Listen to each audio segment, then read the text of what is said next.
Assalomu alaykum hurmatli yurtdoshlar. Bugun sizlarga 2026-yilning 1-yarim-yilligida Xalq deputatlari Urganch tumani kengashi tomonidan amalga oshirilgan ishlar yuzasidan qisqacha axborot taqdim etaman.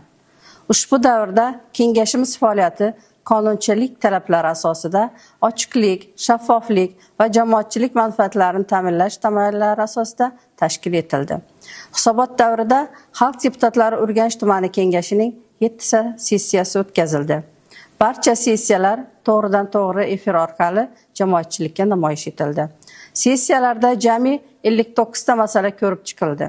Jumladan 17 ta hisobot tinglandi, 8 ta axborot eshitildi, 6 ta masala muhokama qilindi, 2 ta nazorat tahlil tadbiri natijalari ko'rib chiqildi. 26 ta boshqa muhim masala yuzasidan qarorlar qabul qilindi. Kengash tomonidan ijro organlari rahbarlarining faoliyati ustidan muntazam parlament nazorati amalga oshirildi. Xususan, tuman hokimi va uning o'rinbosarlarining 2 ta hisoboti, tegishli tashkilotlar rahbarlarining 9 ta hisoboti, ichki ishlar hamda boshqa davlat organlarining 6 ta hisoboti, prokuratura, adliya, xalq qabulxonasining 5 ta axboroti eshitildi.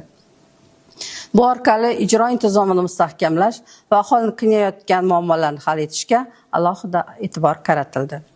Hisobot davrida deputatlar tomonidan jami 99 ta deputat so'rovi yuborildi. Ularning 87 tasiga belgilangan muddatlarda javob olindi. 8 tasi ayni paytda ko'rib chiqilmoqda. Eng ko'p deputat so'rovlari quyidagi tashkilotlarga yuborildi. Obodonlashtirish boshqarmasiga 23 ta, tuman hokimligiga 15 ta, suv ta'minoti tashkilotiga 10 ta, elektr ta'minoti tashkilotiga 10 ta, tuman tibbiyot birlashmasiga 7 ta. Bu ko'rsatkichlar aholini eng ko'p tashvishga solayotgan masalalar asosan kommunal xizmatlar va infratuzilma bilan bog'liq ekanini ko'rsatadi. 1-yarim-yillikda jami 103 ta uchrashuv o'tkazildi. Shundan 46 tasi deputatlarning saylovchilar oldidagi axborot uchrashuvlarini tashkil etdi. Uchrashuvlar davomida aniqlangan 84 ta muammoning 38 tasi ijobiy hal etildi. Qolgan masalalar yuzasidan tegishli ishlar davom ettirilmoqda. Shuningdek, yuridik shaxslardan 6 ta murojaat kelib chiqdi. Ularning 4 tasi ijobiy hal etildi, 2 tasi bo'yicha huquqiy tushuntirishlar berildi. Kengash faoliyatining ochiqligini ta'minlash maqsadida elektron platformalardan samarali foydalanildi.